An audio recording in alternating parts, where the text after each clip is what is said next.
Coming closer. Typical Lao road part going on. You definitely drew. Look at that. That's really... Look at these weird little tadpoles in the river here. They've got like a mustache. You can see it clearly on the one on the leaf there.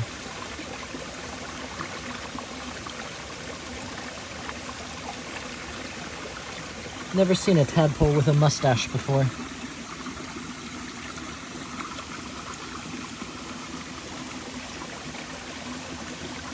Huh. Right, another new species for the trip showed up. In there you can see Samadinastes pulverulentus, Samadinastes pulverulentus, the common mock viper. Sleeping unusually high for the species. I mean, if you've seen from previous videos, usually they're like yay high, like knee height. That's probably the highest one I've ever seen. Holy shit. Very nice oranges too. We should get that thing down. I'm gonna stand underneath. I've got a hook. Yeah, it probably won't ride the hook very well. I can at least slide him down. Wait, hang on. Let me get underneath in position in case he jumps. Or honestly, just pull the tree towards you. Yeah, that'll work a little better, huh? Yeah, pull it down. Grab him.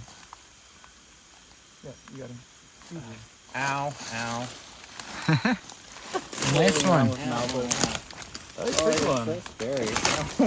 Yeah, these things have huge front teeth for like grabbing onto skinks and stuff. Wow. Oh, it's just I guess hence the name mock viper. Another cool defensive feature that these guys will do is they can actually compress their pupils to be vertical slit pupils, similar to that of a viper, when normally when they're just going about their business, they have round pupils. Neat little fact. And they have a 3-headed hemipenis. hell yeah. There, now you can see a bit nicer. Honestly, damn, this is one of the prettiest damn mock vipers I've ever seen. Quite large too. And very, very nice color and very distinct pattern. Like, usually once they get to this size, those black blotches along the spine sort of like disappear. Yeah, very, very beautiful mock viper. Much prettier than most of our Thai locality animals we see. Very twitchy. And then of course that typical triangular head, very similar to that of a true viper. There, you can very well see those enlarged front teeth, which so damn viper-like.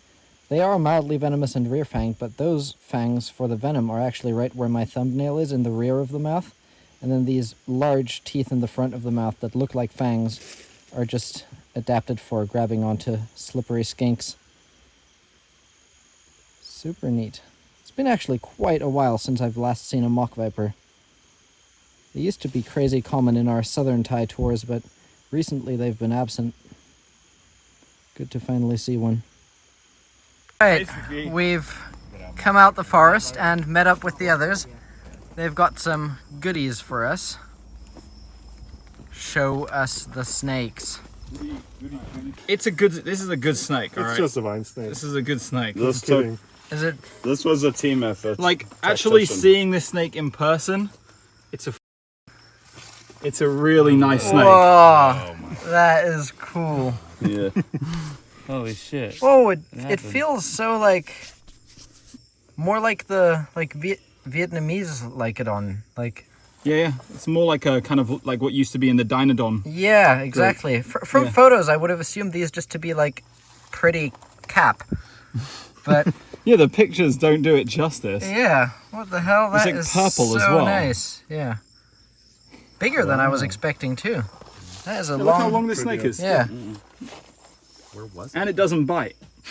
that's another good thing. It doesn't bite and it didn't smell. it? Felt like a Can I story up see? on the wall. Wow, Yeah, we'll tell you the story. Right, it was another major target off the list. the last of like the true Camoan endemic reptiles we had to see. Heck And the yeah. rarest of all of them. And what for is sure. this, like the 5th known specimen? Yeah, or so? something like that, yeah. Wow, incredible. That's it. Truly incredible. Alright guys, welcome back to David's Mothing channel, and here we have the holy grail of Southeast Asian mothing. A perfect male Actias maenas, the Malaysian moon moth. I mean, isn't that just the most freaking perfect moth you've ever seen? Freshly emerged too, in absolute perfect condition. That is outrageously good. They're not very prone to flying as long as you don't touch them, so I've just picked the entire branch that it's on. Wow. That is a good moth right there. Sweet. Alright, heading to our next location today. As you can see, business as usual. Typical Laos road shit going on. Gonna wait for these cars to pass. Can't park there, mate. Anyway, doesn't look like anyone was injured, just the trailer went sideways. And now we are gonna go around and hopefully make it there by a decent time. Cool if we found a snake on the road as well. Although, in all our time in Laos, especially around these areas, I've never seen a lot of snakes on these roads. Alright, very good. We've arrived at our second location. Actually quite similar habitat, but as you can see, a lot wetter. And even though most of the snakes here will be the same, there's another viper that exists here that apparently doesn't occur at the other location. And this area, I'd say, is also just a bit better for general diversity and a lot more fun because we can do like kayaking down the river to reach some cool caves. Just waiting to have dinner, having a little stroll around the accommodation, setting up some funnel traps. These are specifically designed for snakes. Basically just put them along walls or anywhere that snakes may pass through, and they will go in and can't find their way out, similar to a shrimp trap or crab trap. Alright, kicking off the night with a bit of kayaking. This is one of my favorite things about this location, that it is herping by kayak. You can see all the team just assembling their kayaks and boarding. I've just grabbed myself a little miniature solo kayak. I think it'll allow me to be a bit more agile and go into shallower water to creep up on snakes. But yeah, it's going to be a quite long kayak journey, and at the end there's some karst formations with various caves, which we're going to also explore on foot. So yeah, just waiting for everyone to have their boat, and we'll be on our way. Alright, weirdest thing just happened. I had to turn off my light to properly show this. Take your lights away, guys. I was like, what is that? Turns out there's some like local swimming with a head torch underwater. Probably like spearfishing for like eel or something. What on earth? What? I said that's on the long list of things I would not do. At least here, you know, you don't have to worry about Crocs. Yeah. Yeah, no Crocs here. Africa would never be on a little paddle, a little kayak like that. In Australia, fuck that. What on earth? I have never seen this in my limited kayaking career. They're coming. Look at this guy. Waiting here. I didn't see you. Some locals like spearfishing or something. Alright, so one of our targets we have here, actually a lifer for me, is Homolopsis nigroventralis, which we are searching for just by like slowly cruising along the edges here, and they typically sit in ambush for small fish in the water with their tail anchored on some vegetation. So we're just gonna slowly be cruising along the edges here, hoping we see one. Juveniles are quite easy to spot because they're heavily banded. Adults, not so much. Alright, got our first snake, not the water snake I was actually searching for, but I just glanced up into the tree and look at that. Trimerosaurus CF macrops. Very interesting color. Usually the ones I'm used to from Thailand are a bit more bluish. This one has a more yellow tinge to it. Nice. Let me try and do some one-handed paddling to get closer. There he is. The CF macro. That one's pretty big. That's like bigger than any we saw last time. Alright, the Safid has spotted our first snake from the boat. Big female, macropoid. Going in for the catch. All right, and I'm getting a macropoid jumping down on me. Third viper of the trip. Upper body, like hooked just below the neck. Yeah, I'm trying to just move her out a little bit. There you go. You got her? Almost. I can't see anything now, so I'm in the dark. He's moving. Hi. There you go. Up and got her. Well done. Nice. Sweet. Woo! Whee! Go, Josh! Oh, gee willikers. And there we go. One Trimerosaurus taxonomically ambiguous CF macrops has been captured. We're gonna keep paddling for now, and I'll get some video of her once we're safe on dry land. Nice. You got it? Yeah. Rupert just caught a, what was it? Sunbeam. Nice. Sunbeam snake. Yeah, got wet, but worth it. Good catch. 2 snakes, 2 new ones for the trip. Let's go.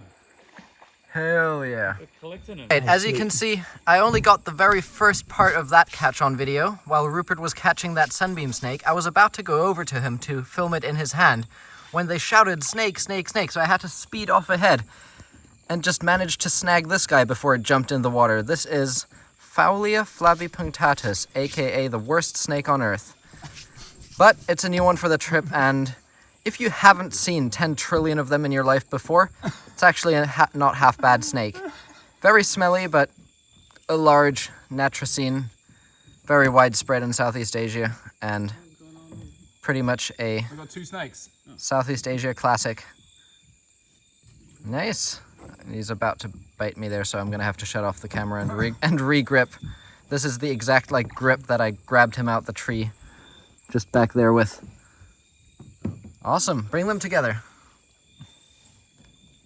2 snake. Oh, almost bit me. 2 snakes in not even 1 minute apart. Yeah, you definitely drew the short straw. Yeah.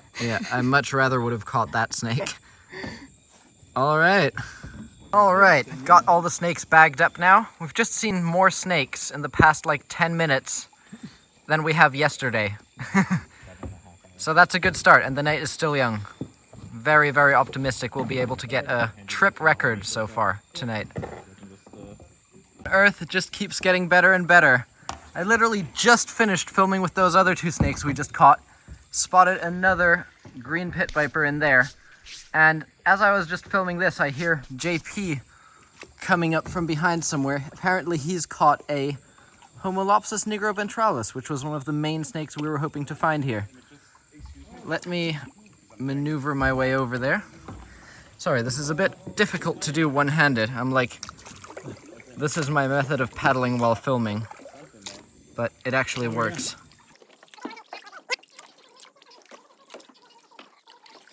Can I see that? Yeah. Sweet! Look at that. This is my lifer, by the way.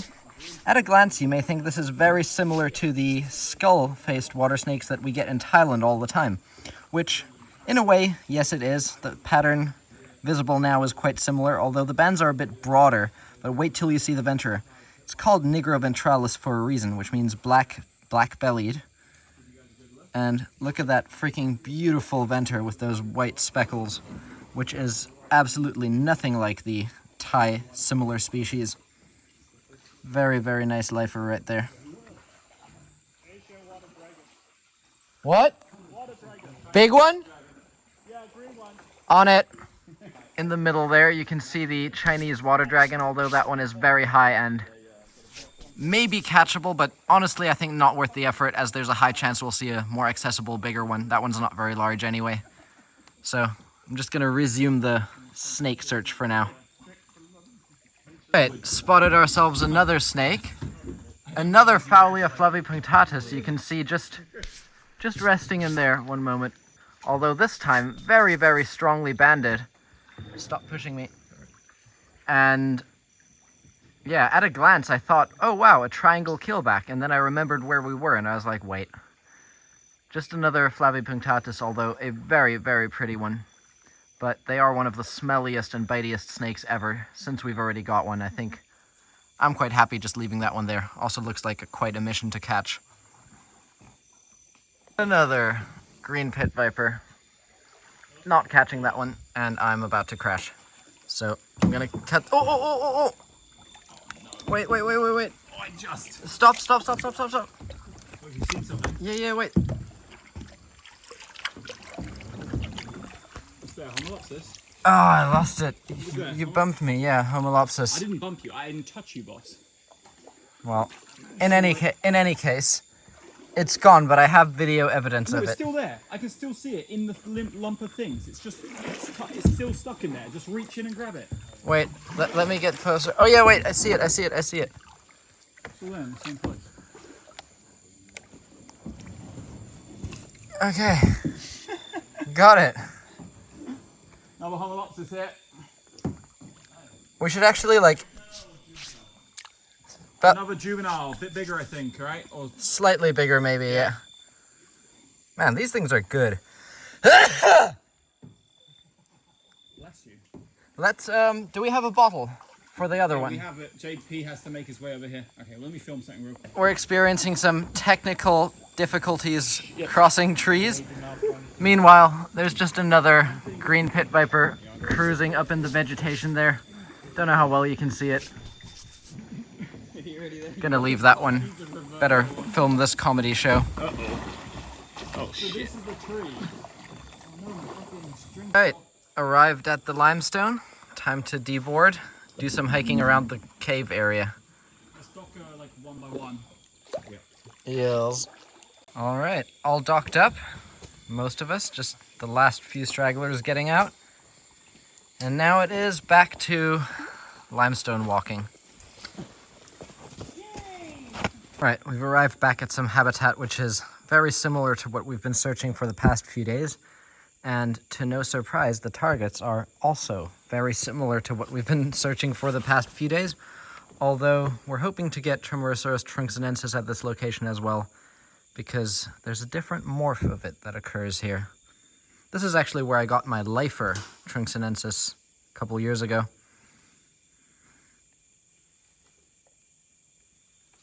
Right, barely made it to the cave, and would you look at what I spotted just crawling around my feet? A freaking massive trunxinensis. Inside the cave. Yeah, that's not really showing up on camera, but this one is the slight different morph from the ones we've previously seen. To the naked eye, this one looks almost red, Yeah, much more like. but that could be just like the typical Laotian scuff all over everything. Yo, guys. Oh! That's an L. Craziest turn of events. As you saw, I spectacularly lost that trunxinensis that fell, and I've now climbed under this giant boulder. It's like, I don't even know, like 1 foot ceiling height in here. I'm like on all fours. I was unfortunately not able to retrieve it, but as I was about to go back, I spotted like a huge horned viper just sitting on that ledge over there. And then the moment I shone my light at it, it like crawled deeper in.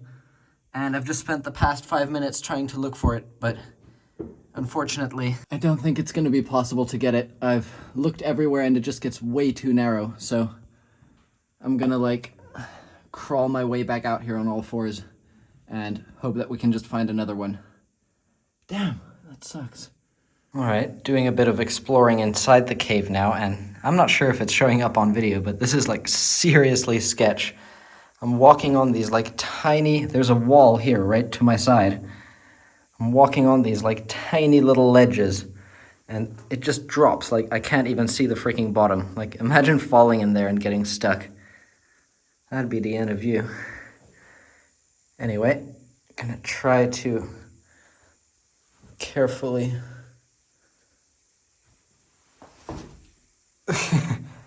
make my way across here and see if I can get a bit deeper into this cave and explore some of the quieter nooks and crannies.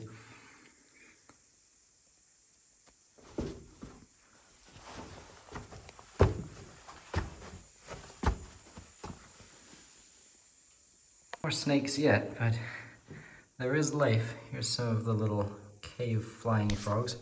There's a really cute one up there sticking his head out a hole. And have a look at this. Look away if you're squeamish. This has to be the freaking biggest house centipede I've ever seen. Look at the size of that thing. What the hell? All right, been walking around here a good couple hours now. Seems we've kind of exhausted the area. Might go back to kayaking for a bit now. All right, fortunately we did find another Trunxonensis, a different morph from the one I lost, but also a very cool one. Very bluish looking, and especially on this one, look at that. Doesn't really even have banding at all, just rather like big round spots, which is very, very unusual. They're not at all related to the other karstic vipers we get in Thailand. These are in an entirely different group, and a way more bitey group. Just about every one we've seen so far has been pure evil. Come on, let me handle you. There we go.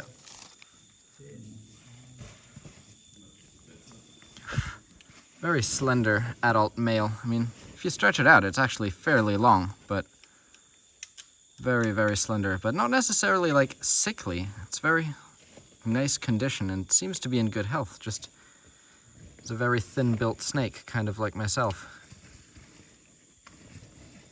Beautiful.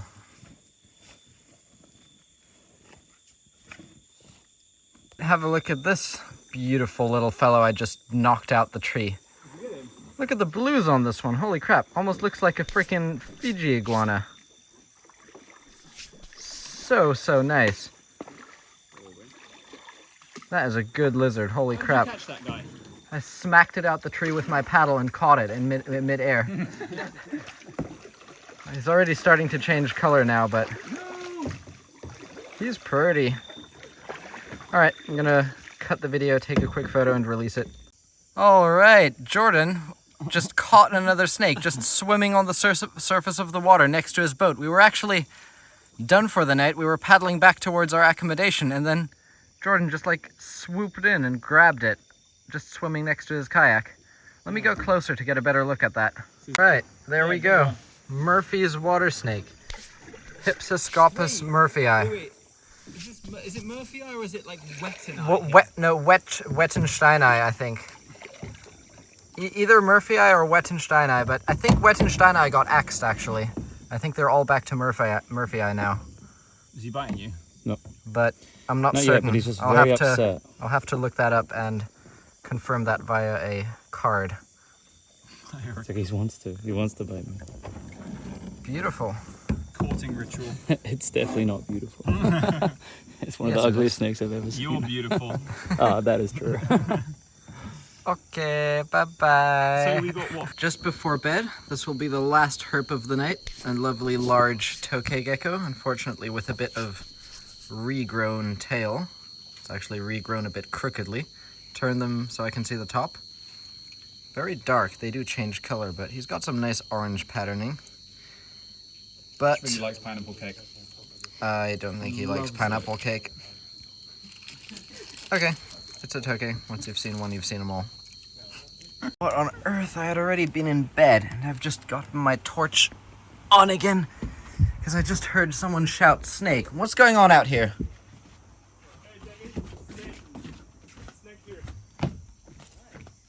How do I even get to you?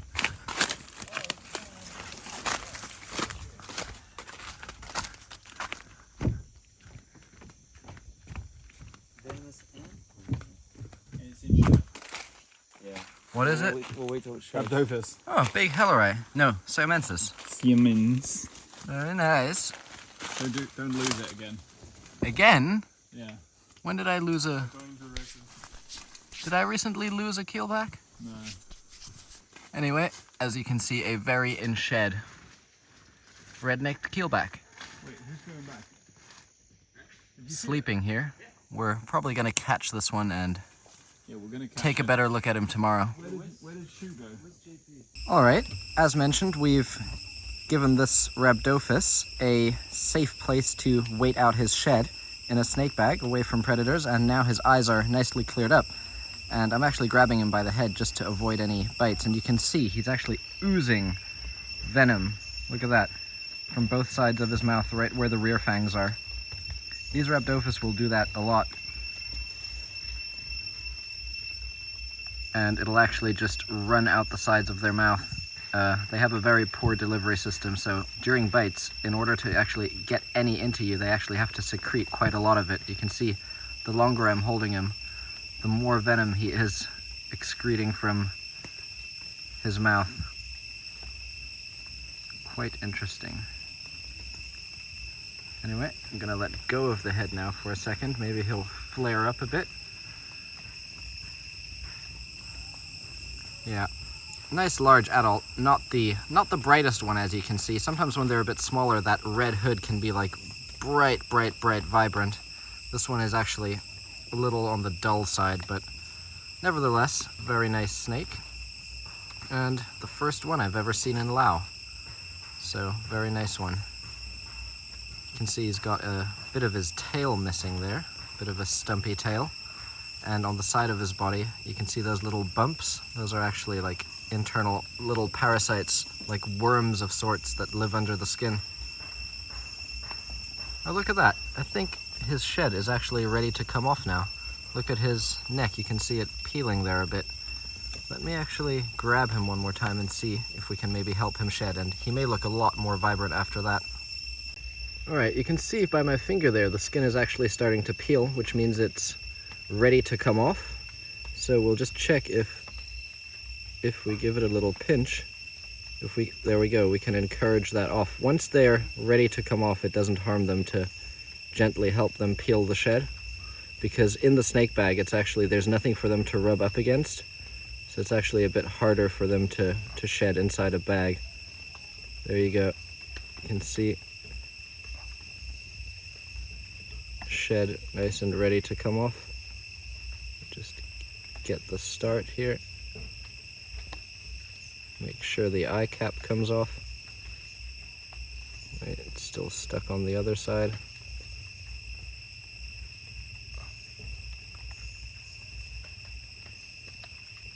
There we go. Look how much nicer that color is now. That head has transformed from like a gray to like a lovely olive green, and maybe the reds will be a lot nicer as well once we get all this old shed off. Oh yeah, look at that.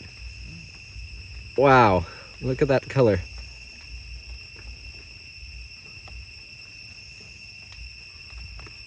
Wow, I take my words back. This is actually a quite pretty one. Oozing a lot of venom on my fingers. Just work it off nice and gently.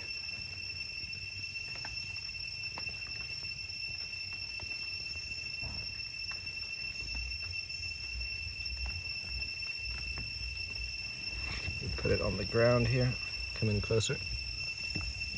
Yeah, that's good. That's enough.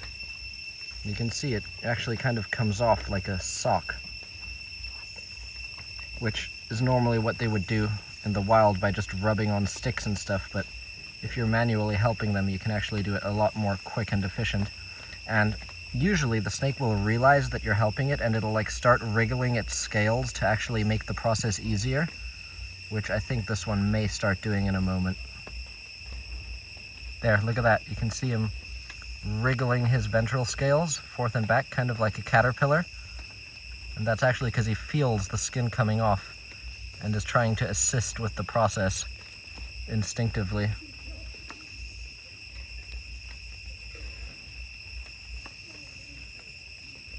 Look at those nice yellows too.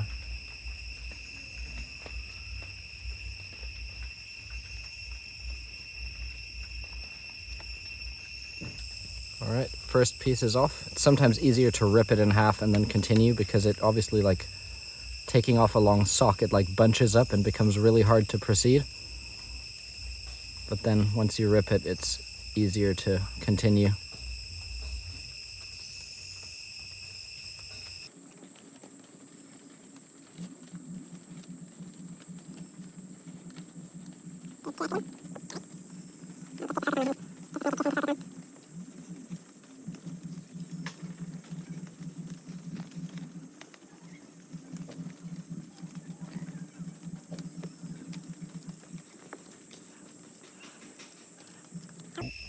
Yeah, he's got a bit of a scar there, but you can see that scar shedded perfectly as well. There we go. Look at all that venom oozing from the mouth again. I can feel it. It's sticky. But yeah, look at the color now. So much better. Good sir has a new skin, and now he's actually looking absolutely freaking amazing, even though the lighting right now isn't good. It's after rain. But look how freaking bright and colorful this guy is now after that shed. Let's see if we can tickle a little hood. These guys will hood up sometimes, similar to cobras, although nowhere near as broad. Yeah, wow, look at that. Such freaking gorgeous colors. I think he's actually quite placid and not on the biting, so actually typical of these species not to be very bitey. But if they do bite, you definitely don't want to let them chew, because even though it takes them a while to get the venom worked into you, if they do manage that, it can be very severe and potentially life-threatening. I have a friend who was recently bit by one of these, and she very nearly lost her life to it. I'll overlay a photo of the outcome of that. She's fine now, but she was in hospital in the ICU for like 3 weeks. So, definitely not a species to underestimate. Ooh, got a little hood going there. Beautiful. Alright, we're just gonna snap a couple of photos and release him.